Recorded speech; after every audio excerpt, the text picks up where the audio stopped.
Well, we've been talking about similar triangles, and we're going to continue the conversation about proportions, but there aren't necessarily similar triangles that are created by the angle bisector theorem.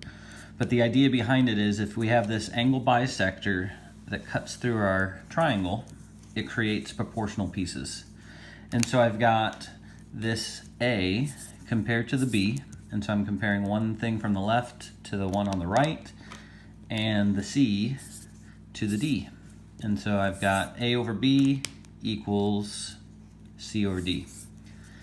And so in practice, I've got one down here that I want to show you.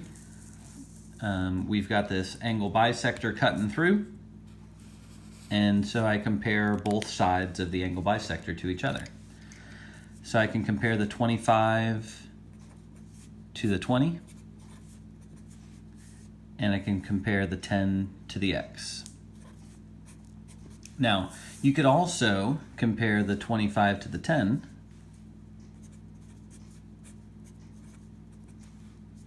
and the 20 to the x.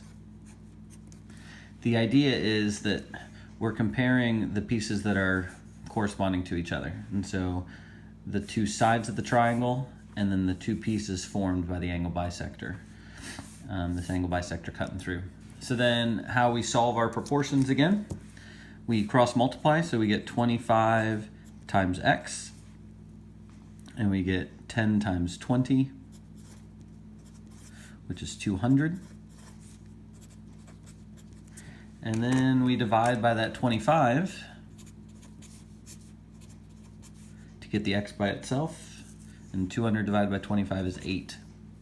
And so this 8 goes right there. And so that's the triangle angle bisector theorem.